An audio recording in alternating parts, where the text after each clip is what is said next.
Hello नमस्ते, मेरा नाम धनेंद्र कावड़े है और आज के एपिसोड में आप सभी का स्वागत है। आज हम बात करेंगे अभिनय के लिए शरीर के दूसरे महत्वपूर्ण पक्ष या तत्व जिसे हम आवाज़ कहते हैं। आवाज़ को भी यदि हम चाहें तो इसको भी 3 भागों में बांट सकते हैं। एक उच्चारण, दूसरा वॉल्यूम यानी तीव्रता, तेजी, जिसे हम आवाज़ का जोर से बोलना या धीमे बोलना इस रूप में भी समझ सकते हैं। और तीसरा पिच या स्तर, कि हम अलग अलग स्तर पर कैसे आवाज़ को कह सकते हैं, जिसको फ्रीक्वेंसी के आधार पर नापते हैं या फ्रीक्वेंसी उसकी क्या होती है। तो ऐसे पहला उच्चारण, दूसरा वॉल्यूम, तेज़ी, तीव्रता और तीसरा पिच, इन आधार पर हम आवाज़ को 3 भागों में बांट सकते हैं। और अगर हम कहें तो इन तीनों का उच्चारण या इनका तीनों का रियाज भी हमको अलग अलग तरीके से करना होगा। जैसे पहले अगर हम उच्चारण की बात करें, साधारणतः चूँकि मैं हिंदी में बात कर रहा हूँ तो हिंदी के लिए या किसी और दूसरी भाषा के लिए भी उच्चारण साफ करने का सबसे बेहतर तरीका यही है कि उसकी जो वर्णमाला है, कोई भी भाषा की जो वर्णमाला है और जो उसका व्याकरण है, उसका हमें ज्ञान होना ज़रूरी है और उसका रोज़ रियाज करना ज़रूरी है। जैसे अगर हम हिंदी की अगर बात करें तो हिंदी में है अ आ इ ई उ ए ऐ ओ औ अम आहा, ये एक स्वर हो गए। और उसके बाद व्यंजन है क से ज्ञ तक, क ख ग घ घ, ये हमारे स्वर और व्यंजन हैं। तो इनका रियाज हम अच्छे से अगर करें तो बेहतर होगा। एक छोटी सी टेक्निक मैं जो जनरली अपनाता हूँ उसे इस रूप में मैं आपके सामने रख रहा हूँ। जैसे अ आ इ ई उ ए ऐ ओ औ अम आ, ये नॉर्मल हम बात कर रहे हैं। थोड़ा इसको मैं कई बार अलग तरीके से कहने की कोशिश करता हूँ, यानी अगर कहें तो एग्जाजरेट करके। तो शब्द और जो निकल रहा है, हमारा मुंह की स्थिति बन रही है हम उसको ऐसे करेंगे, अ आ इ ई उ ए ऐ ओ औ अम आहा। सो ये दूसरा स्तर हुआ कि नॉर्मल से थोड़ा सा एग्जाजरेट करके। और तीसरा और हम इसको कह सकते हैं डिस्टॉर्टेड या और से अ आ इ ई उ ए ऐ ओ औ अम आहा। सो इसमें ज़्यादातर आपने देखा होगा मेरी इसकी भी मसल्स कई बार यूज़ हो रही है। सो ये एग्जाजरेट चेहरे का जितना हम इस्तेमाल कर सकते हैं, तो 3 अलग अलग तरीके से हम इसके उच्चारण से का अभ्यास रोज कर सकते हैं। एक नॉर्मल अ आ इ ई उ ए ऐ ओ औ अम आहा, और अ आ इ ई उ ए ऐ ओ औ अम आहा। सो ज़्यादातर सिर्फ ये हिस्सा हुआ। और तीसरी बार में अ आ इ ई उ ए ऐ ओ औ अम आहा। सो भावों और इनका भी एक्सपेंशन करके हम उच्चारण इसको कर सकते हैं। कई बार शब्दों की क्लैरिटी के लिए इसमें बात आती है कि उच्चारण हमारा ठीक नहीं हो पाता। एक मित्र ने मुझसे पूछा था कि कई बार उच्चारण अगर नहीं है हमारा ठीक है तो हम उसको कैसे सुधारें या उच्चारण के लिए कैसे अभ्यास करें। तो कोई भी भाषा के लिए पहले तो ये स्वर, व्यंजन और उसकी मात्राएं जो होती है उसको समझें, और उसको समझने के बाद उसका उच्चारण बहुत सावधानी से करें। आ, अगर ये है आ, ऐसे जल्दी बोलने की ज़रूरत नहीं है, क्योंकि जब हम जल्दी जल्दी बोलते हैं, जल्दी जल्दी बोलने के लिए भी हमारा रियाज बहुत होना ज़रूरी है, क्योंकि जब हम जल्दी जल्दी बोलेंगे तो जल्दी जल्दी भी साफ सुनाई देना चाहिए। उसके लिए हमें स्लो पहले बोलना ज़रूरी है कि अ आ इ ई उ ए ऐ ओ औ अम आहा। सो समझ में आएगा कि कौन सी मसल्स इसमें काम कर रही है, कैसे मुंह गोल होता है या बड़ा होता है। जैसे हिंदी की हम बात करते हैं तो इसमें 3 अलग अलग तरीके से हैं, ओष्ठव्य, मूर्धव्य और दंतव्य। ये 3 तरह के स्वरों के उच्चारण होते हैं। तो उसके आधार पर भी हमको रियाज करना चाहिए। तो एक चीज़ और इसके साथ में कर सकते हैं, क्योंकि हमारी ज़बान जहाँ टकराती है वहाँ से ही उसकी उत्पत्ति होती है स्वरों की और शब्दों की, तो उसका रियाज भी बहुत आवश्यक है। सो पहले उसके लिए हम क्या कर सकते हैं, एक कि ज़बान को पूरे अंदर की तरफ में ठीक से घुमाना। जैसे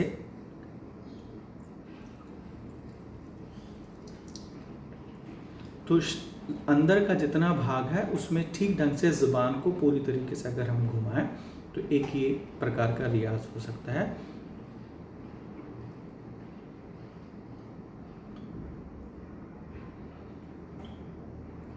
तो जहाँ जहाँ शब्द के उच्चारण के लिए जीभ हमारी टकराती है वहाँ वहाँ हम आसानी से उसको पहुँचा पाएँ। कई बार कई लोग इसको बहुत फास्ट करते हैं, कई बार इसको बहुत स्लो करते हैं, तो दोनों ही तरीके से करना चाहिए ताकि मसल्स मेमोरी हमारी बन जाए। स्लो करने से स्ट्रेच ज़्यादा पड़ता है और फास्ट करने से तीव्रता उसमें बढ़ती है, तो दोनों का अभ्यास करना उच्चारण के लिए ठीक होता है। दूसरा, और जो शब्दों के उच्चारण हैं उन विशेष शब्दों के उच्चारण के लिए भी हम रियाज कर सकते हैं। जैसे कोई भी वाक्य यदि हम बोल रहे हैं साफ समझ में नहीं आ रहा है, एक पेंसिल वाली एक्सरसाइज है जो बहुत ही कारगर साबित होती है कि आप एक पेंसिल इस तरह से एक पेंसिल ले लें और उसको मुंह में रखें और साथ में एक नैपकिन भी रखें, क्योंकि कई बार सलाइवा या लार जिसको हम कहते हैं वो ज़्यादा आती है। तो इसको मुंह में रख करके दोनों दांतों के बीच इसे दबाएं और ज़बान इसमें सीधी टकरानी चाहिए। और कोई भी वाक्य को आप बोलने की कोशिश करें। जब भी आप बोलेंगे इसमें जल्दी जल्दी बोलने की कोई कोशिश नहीं करनी है, क्योंकि जल्दी जल्दी आप बोल लेंगे आपको लगेगा कि आप बोल रहे हैं, लेकिन इसका रियाज यही है कि जब भी आप इसको बोलें तो उच्चारण हर शब्द का एक साफ शब्द अलग अलग सुनाई देना चाहिए। क्योंकि उच्चारण अगर शब्द का अलग अलग सुनाई देना चाहिए तो सुनाई में सुनाई वो नहीं आएगा, तब तक कि हम इसको शुद्धता के साथ में नहीं समझ सकते। तो एक एक शब्द क्रिस्टल क्लियर अलग अलग खांचे के हिसाब से समझ में आना चाहिए। जैसे अगर हम एक वाक्य ले लेते हैं कि मेरा नाम धनेंद्र कावड़े है, मेरा नाम धनेंद्र कावड़े है, ये जल्दी से इसको रख करके बोल दिया, लेकिन ये साफ नहीं था। तो उसके लिए हमको कहना पड़ेगा मेरा नाम धनेंद्र कावड़े है, कावड़े रे है। इस तरह से कोई भी एक लंबा पैराग्राफ ले लें और आप उसको आराम से बोलने की कोशिश करें, एक एक चीज़ को साफ साफ। तो ये दो एक्सरसाइज, एक ज़ुबान को घुमाना और ये पेंसिल लगा करके बोलना, उच्चारण के लिए दो एक्सरसाइज हो जाती है। तीसरी और अगर एक्सरसाइज हम करें जो जनरली हम खेल खेल में करते भी हैं, मैं अक्सर करता था, जैसे ओठों को फड़फड़ाना, तो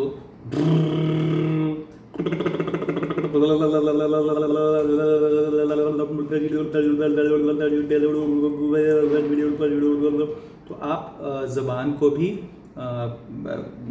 साउंड के साथ में कह सकते हैं और फेस को भी उसके साथ में आप कर सकते हैं। तो दोनों ही एक्सरसाइज, कई बार आप बोरियत अगर होती है तो you can create so many faces and मज़े करते हुए भी आप उसको कर सकते हैं। तो ऐसे 2-3 चीज़ों की एक्सरसाइज करने से आपके उच्चारण में डेफिनेटली फ़र्क पड़ेगा। कई बार उच्चारण किसी किसी का बहुत विशेष शब्दों के साथ में होता है कि हाँ ये साफ शब्द सुनाई नहीं, जैसे अभी मैं बोल रहा शब्द हो गया था फंबल, तो साफ शब्द सुनाई नहीं देते। तो उसके लिए लगातार पढ़ना, लगातार रियाज करना और लगातार एक paragraph, 2 paragraph, 3 paragraph, 1 page, 2 page, जितनी जिसकी कैपेसिटी होती जाती है, जितना बढ़ाते जाएंगे उतना बेहतर होगा। और कोशिश करें कि एक गो में उसको पढ़ने, एक साथ में लगातार पढ़ने की कोशिश करें। शुरू में आप एक बार पढ़ें, बाद में फिर उसको दोबारा रिपीट करें। सो आपको समझ में आएगा कि कैसे आप उसको बार बार पढ़ने से आप उसमें अंतर आ रहा है। इसे 3 इस तरह की एक्सरसाइजेस मैंने आज आपके साथ में शेयर की। वैसे बहुत सारी एक्सरसाइजेस हैं, अलग अलग लोग अलग अलग तरीके से इसको एक्सरसाइज करते हैं। तो जो भी एक्सरसाइज आपको समझ में आती है, क्योंकि हर भाषा के हिसाब से भी उसकी एक्सरसाइज हो सकती है। ये 3 उच्चारण के लिए फ़िलहाल में आप ट्राई कर सकते हैं। कभी अगर कुछ लगा तो और भी हम उच्चारण के लिए एक्सरसाइज प्लान कर सकते हैं। दूसरा है वॉल्यूम की एक्सरसाइज। तो वॉल्यूम जो हम तेज़ कभी बोलते हैं, कभी हम बहुत धीमे बात करते हैं। हम उस वॉल्यूम के लिए भी एक जो साधारण एक्सरसाइज है उसे हम कहते हैं ब्रीद इन करके और सीधे श्वास के साथ में ह बोलना है।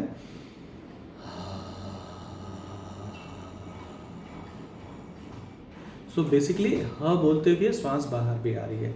तो जितना आप इसका लंबी गहरी सांस लेकर के लंबे बाहर छोड़ने का प्रयास करेंगे ह के साथ में, तो वॉल्यूम की बढ़ाने और कम करने के लिए आपके गले पर जोर नहीं पड़ेगा, क्योंकि ह बोलते समय हमारे गले का उच्चारण नहीं होता। ह अगर कहेंगे तो इसमें गले का उपयोग हो रहा है, लेकिन जब सांस छोड़ते हुए अगर हम ह बोलते हैं तो हमारे गले का उपयोग नहीं होता।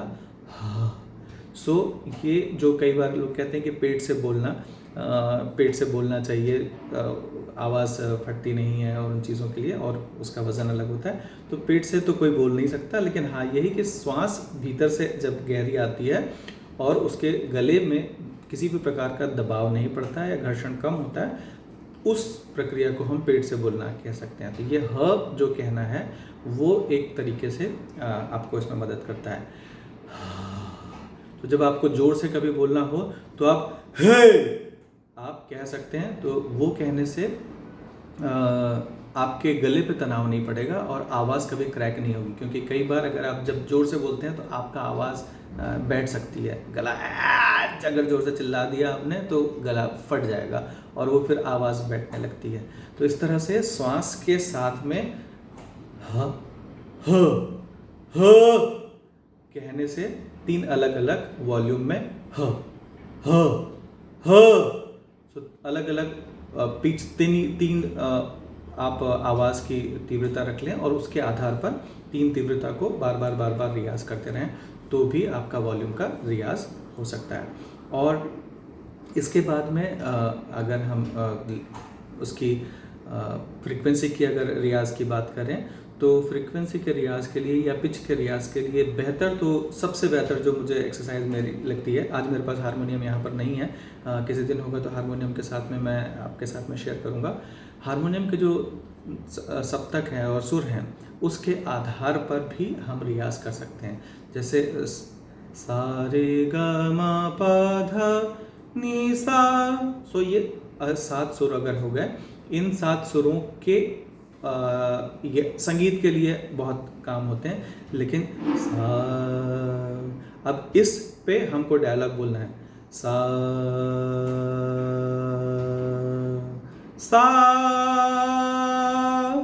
सो अगर हम बात करेंगे सा,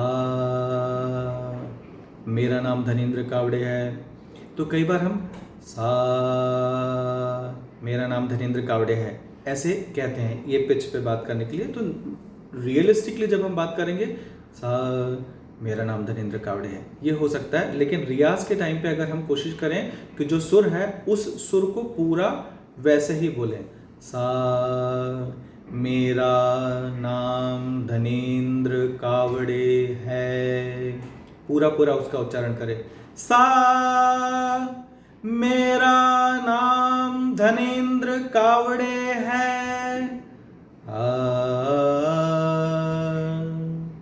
मेरा नाम धनेंद्र कावड़े है, मेरा नाम धनेंद्र कावड़े है, मेरा नाम धनेंद्र कावड़े है, मेरा नाम धनेंद्र कावड़े है, मेरा नाम धनेंद्र कावड़े है, मेरा नाम धनेंद्र कावड़े है, मेरा नाम धनेंद्र कावड़े है, मेरा नाम धनेंद्र कावड़े है। तो सब सिर्फ अगर एक लाइन से ही अगर हम कहें तो अलग अलग हम इसका पिच का रियाज कर सकते हैं, क्योंकि कई बार हमको एक ही बात कहते अचानक से ऊपर जाकर के फिर नीचे आना पड़ता है या कुछ, तो अपने पिच को जो हम उतार चढ़ाव आवाज़ का कहते हैं बोलने के समय पे, ये बहुत सरलता से हम बदल सकते हैं और बहुत सहज वो होगा जब हम 7 सुरों का रियाज कर रहे हैं। और इसमें भी चूंकि हारमोनियम अगर आप जानते हैं या सुरों के बारे में जानते हैं तो सप्तक होते हैं, तो मंदिर सप्तक है, फिर बीच का एक सप्तक है और फिर तार सप्तक है।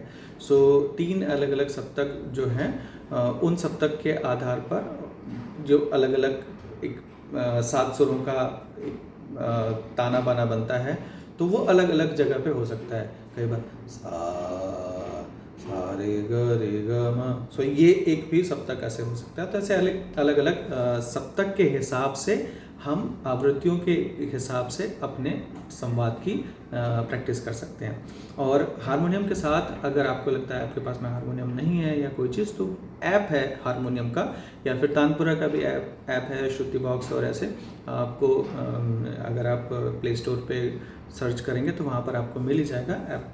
तो उस ऐप को डाउनलोड करके भी आप उसको प्ले कर सकते हैं, और प्ले करके आप उसके आधार पर अपनी आवाज़ को मैच करते हुए, तो मैच करने के लिए भी कई बार हम गलत, अगर हमें बहुत समझ नहीं होती है तो हम कुछ भी अपने हिसाब से बोलने लगते हैं। तो उसका एक सिंपल तरीका ये है, जो कहा जाता है कि पहले उसको गुनगुनाना शुरू करें, कि अगर कोई सुर बज रहा है तो उसको गुनगुनाएं, फिर उसको गुनगुनाते गुनगुनाते नेज़ल से सो इस तरह से, और आ होने के बाद में फिर उसमें शब्द डालना शुरू करें। आइए आपका स्वागत है। सो ये इस तरह से भी आप अपने स्पीच का रियाज कर सकते हैं। सपोज अगर अपने कोई डायलॉग की एक स्पीच है, लंबा डायलॉग है आपका और आपको उसको करना है, तो आप उसको उस तरह से अलग अलग पिच में बोलने की कोशिश कीजिए। कई बार अलग अलग पिच में बोलने से भी हमको बहुत सारी कुछ नई चीज़ें समझ में आती है। सपोज मेरा नाम धनेंद्र कावड़े है, ऐसे मैं बात कर रहा हूँ, लेकिन अगर मैंने उसको ऊंचे सुर में बोल दिया मेरा नाम धनेंद्र कावड़े है, so may be expression will change. तो जब आपको एक्सप्रेशन चेंज करना हो या इसी के साथ में कोई भाव अगर उसके साथ डालने हैं, मैं भी फेस पे या बाकी और चीज़ों में भाव या कोई चीज़ डालने की कोशिश नहीं कर रहा हूँ। जितना कोशिश कर रहा हूँ बहुत ही फ्लैट और नॉर्मल रहने की कोशिश कर रहा हूँ, क्योंकि ये आवाज़ और उन चीज़ों के रियाज के लिए है। पर इसी में अगर हम जब भाव और चीज़ें डालेंगे तो वो डेफिनेटली उसका अर्थ और बदल जाएगा और उसका प्रभाव अलग पड़ेगा। सो ऐसे 3 चीज़ें और 3 चीज़ों के रियाज की बात मुझे लगी कि आपके साथ आज शेयर करना चाहिए। अगर आपको एपिसोड अच्छा लगा हो तो प्लीज़ कमेंट बॉक्स में लिखिएगा, और अगर कुछ इंक्वायरी हो उसके बारे में, लगता है कुछ चीज़ें समझ में नहीं आए, तो ज़रूर कमेंट बॉक्स में लिखिएगा। और अगर अच्छा लगा हो तो प्लीज़ लाइक कर दीजिएगा, और चैनल को सब्सक्राइब नहीं किया तो प्लीज़ सब्सक्राइब कर लीजिएगा। मैं आज शहर से बाहर हूँ, स्टूडियो में नहीं हूँ, जैसा सेटअप में दिख रहा होगा, ट्रैवल कर रहा हूँ, मुंबई में हूँ। तो आज इसी तरह से मैं एपिसोड बना पा रहा हूँ। इसमें अगर कुछ त्रुटियाँ, उच्चारण या फंबल हुए होंगे या पॉजेस ज़्यादा होंगे तो प्लीज़ उसके लिए मुझे क्षमा कीजिएगा, और फिर मिलते हैं नेक्स्ट एपिसोड में। तब तक के लिए रियाज थोड़ा संभल करके कीजिए, समझ करके अगर नहीं आता है तो मेरा एक नंबर उसमें चैनल के डिस्क्रिप्शन में दिया हुआ है, आप मुझे व्हाट्सएप के माध्यम से भी कांटेक्ट कर सकते हैं। तो कभी भी अगर लगे तो आप मुझसे डायरेक्टली व्हाट्सएप मैसेज पे भी बात कर सकते हैं, और मैं उसका ज़रूर आपको, अगर कोई इंक्वायरी है तो मैं आपको जवाब दूंगा। तो फिर मिलते हैं नेक्स्ट एपिसोड में, तब तक के लिए नमस्कार।